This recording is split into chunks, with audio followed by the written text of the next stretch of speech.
Guillermo Lasso confirma llamada de felicitación por parte de Andrés Arauz al aceptar su derrota en las elecciones de este 11 de abril. Punto relevante.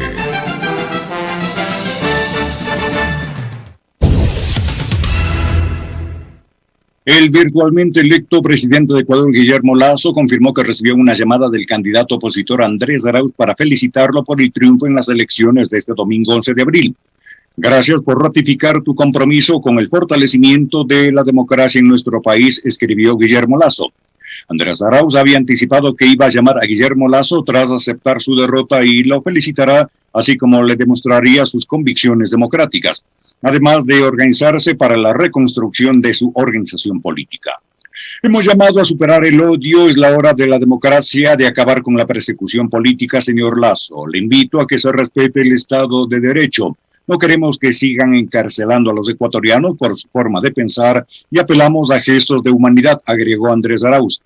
Desde el centro de mando ubicado en un hotel de Quito, el Pleno del Consejo Nacional Electoral se informó que el resultado de la voluntad popular con el 98.83% de actas procesadas, el candidato de la Alianza Creo Partido Social Cristiano, Guillermo Lasso, se posiciona en el primer lugar a ocupar la presidencia de la República con un 52.41% de votación frente a Andrés Arauz de la Alianza Unión por la Esperanza UNES, que registra un 47.59%.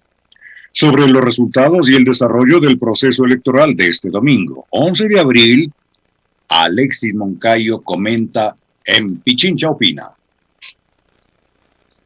7 de la mañana con 4 minutos. Bueno, yo creo que hay algunas cosas que vale la pena mencionarlas y que hay que tomarlas en cuenta. Y es el hecho de que ayer vivimos los ecuatorianos una jornada bastante democrática, de que se llevaron adelante las elecciones de segunda vuelta con absoluta normalidad.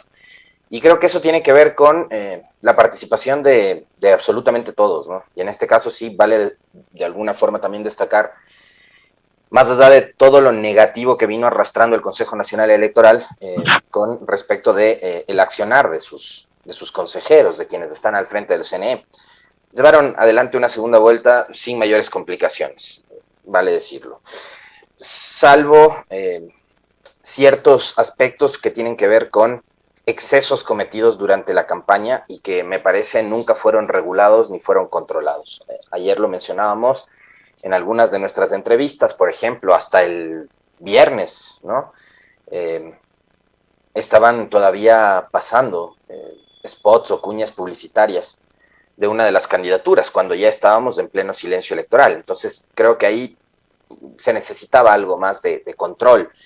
En las calles y avenidas del país vimos unas vallas gigantescas que hablaban de las elecciones, que tenían una connotación y una carga negativa en contra de uno de los dos candidatos, y que hablaban también del tema de la desdolarización o de que nos vamos a convertir en Venezuela, y que no tenían ningún tipo de responsabilidad. O sea, yo voy con tal cantidad de plata, alquilo las vallas que quiero en la ciudad, sin autorización del CNE, y las pongo. Entonces, ese tipo de falta de control sí me parece que vale la pena mencionarlo porque es parte de, pero más allá de eso, digamos, no hubo contratiempos. Escuchaba en las entrevistas al doctor Esteban Ron, especialista y conocedor de la materia electoral, decir que ayer se instalaron el 100% de las juntas receptoras del voto, y eso, digamos, fue una noticia alentadora en horas de la mañana con respecto de la organización misma del proceso. Y los ecuatorianos creo que fuimos de manera ordenada a acercarnos a las urnas a votar. En lo que a mí respecta, les comentaba ayer y conversábamos con los compañeros con quienes estábamos llevando adelante la transmisión durante todo el día, que, digamos, no encontré ningún tipo de inconveniente ni de problema a la hora de acercarme al recinto electoral donde tenía que votar, a diferencia de la primera vuelta, donde había dificultad, por ejemplo, para encontrar parqueadero, para acceder al recinto, porque habían unas filas enormes, ¿no? Porque había un montón de ciudadanos que se acercaban a votar, pero claro, la elección era distinta. Ahí teníamos las papeletas para asambleístas nacionales, para asambleístas provinciales, para parlamentarios andinos, además de la papeleta presidencial. Digamos que te demoras un poquito más hasta poner en orden el asunto en la urna y finalmente votar. Ayer era cuestión de un minuto, ¿no? De llegar, que te encuentren en el registro, que te den la papeleta, votar, depositar la papeleta en la urna, retirar el certificado de votación e irse. 1 minuto creo que nos tomó la mayoría de ciudadanos el ir a votar ayer. Así que vale la pena destacar aquello. Ahora refresquemos un poquito los resultados porque indudablemente de lo que ha sucedido y si nos gustan o no los resultados, estos están ahí.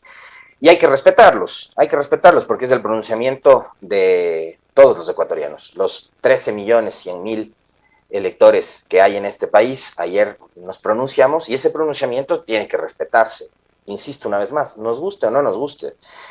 No vamos a asumir ese rol de decir que ahora sí hay democracia porque el candidato es de mi agrado y si ganaba el otro es que era dictadura. Yo no sé en qué país del mundo es que la dictadura se elige por vías democráticas, pero este es un resultado electoral que además nos deja algunas lecciones. Pero veamos cómo quedan finalmente los resultados hasta ahora de lo que va.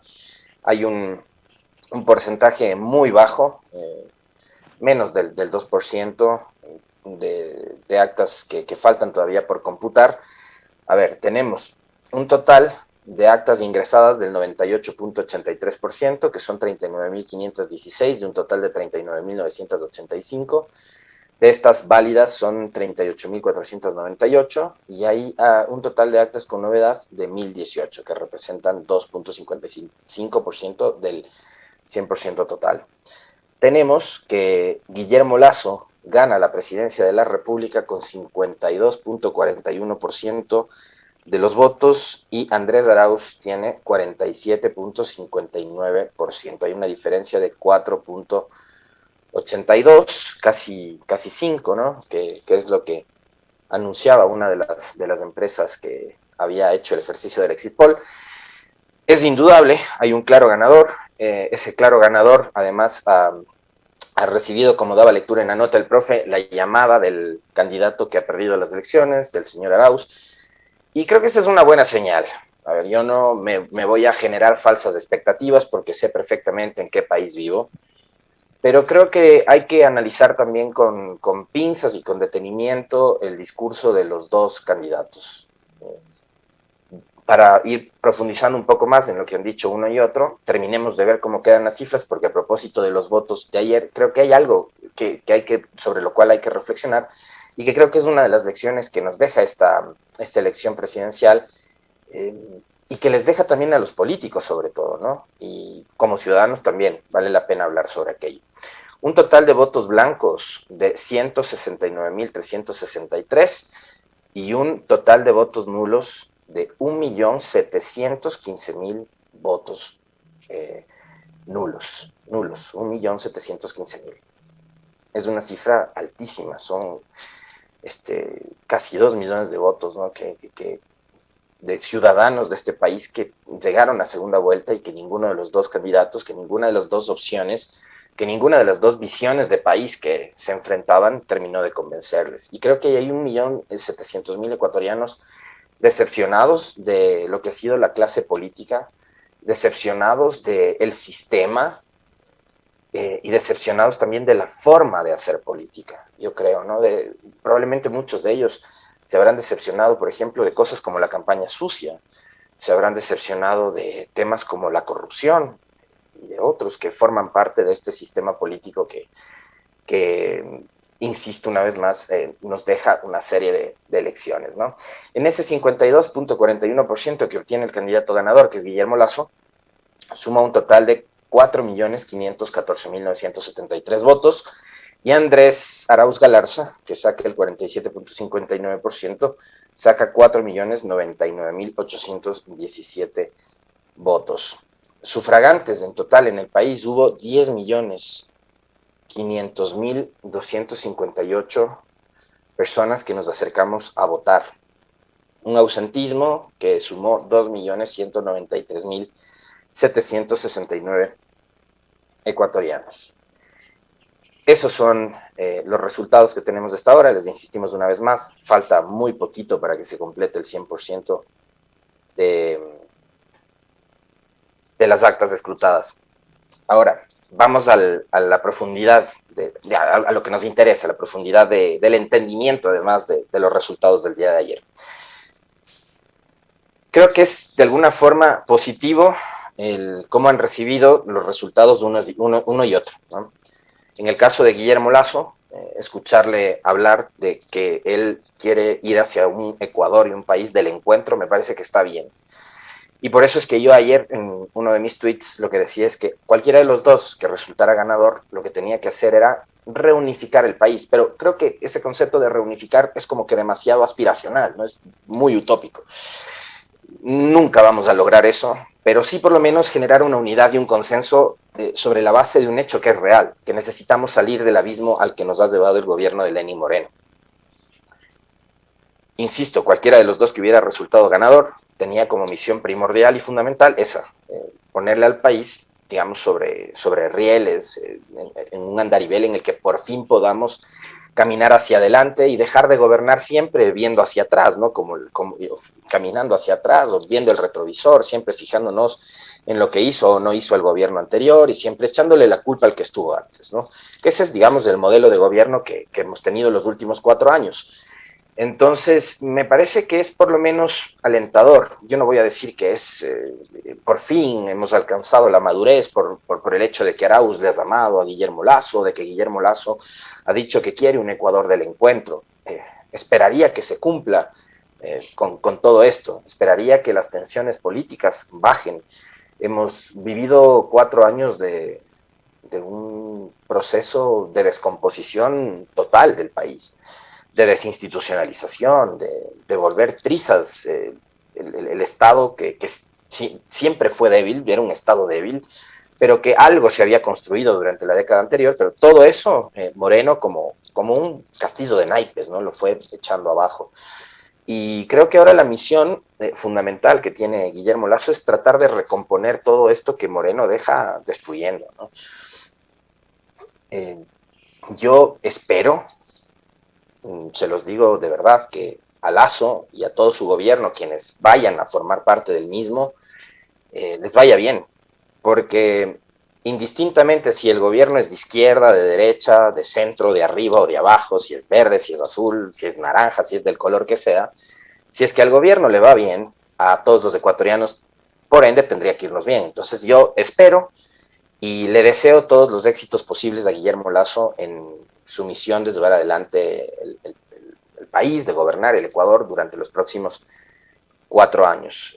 Creo que sus ofertas de campaña, en muchos de los casos, son prácticamente inviables, indudablemente. O sea, me parece que el último tramo de la campaña de parte del candidato ganador, entramos a una suerte como de baratillo de ofertas, ¿no?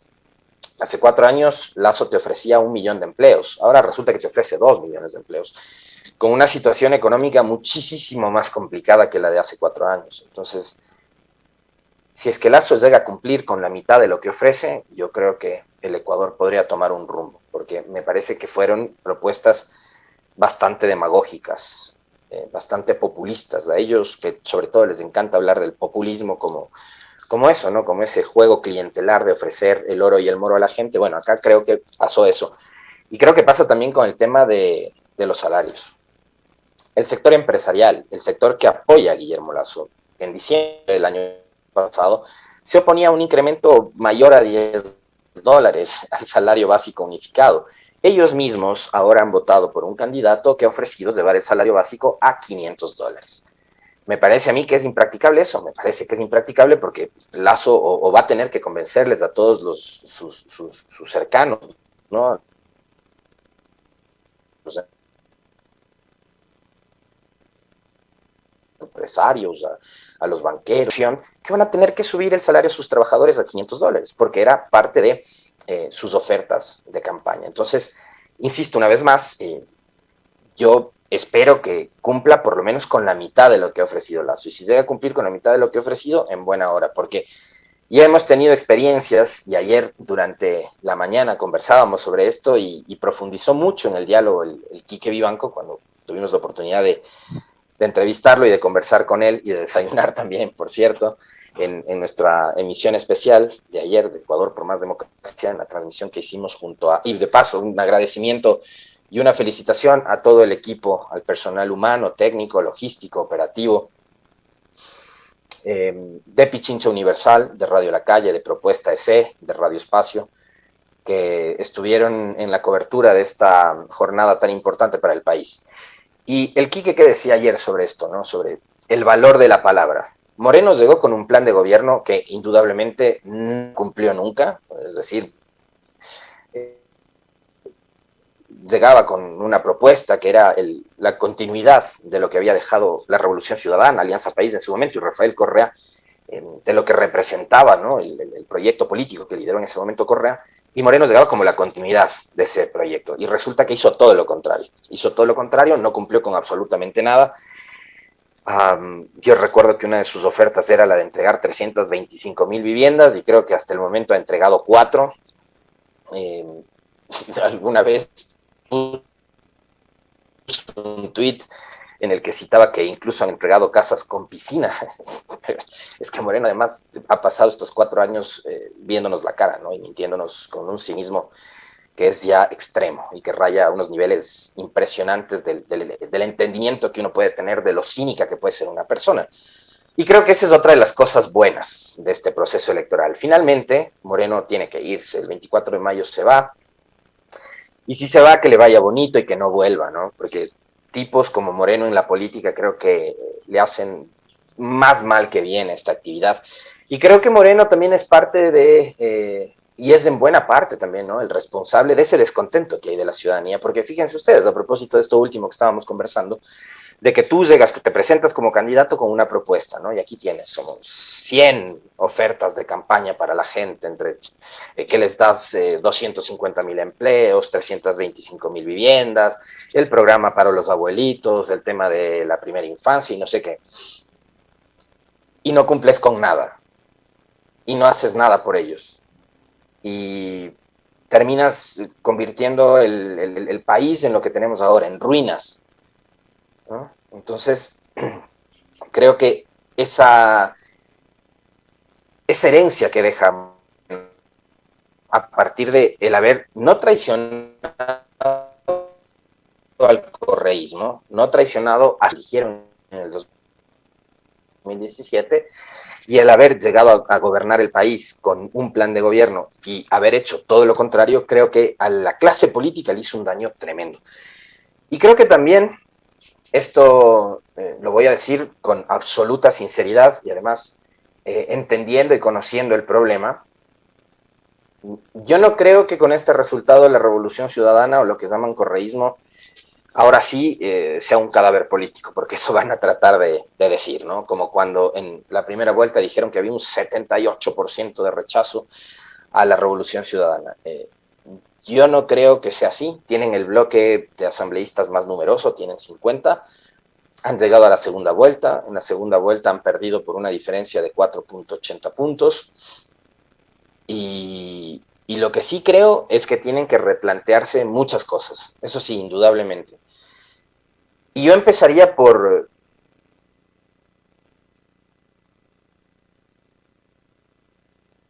analizar y por hacer un mea culpa, pero mucho más sincero, mucho más profundo, porque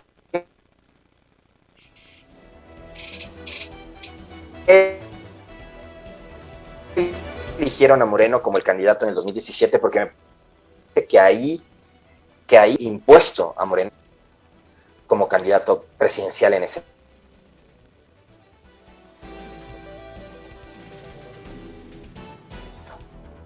por los niveles de... Y decíamos, a ver, o sea, Moreno con el plan de las Manuelas, con los programas sociales que hizo desde la vicepresidencia, logró ganarse la simpatía de un buen número de ciudadanos, y ahí lo...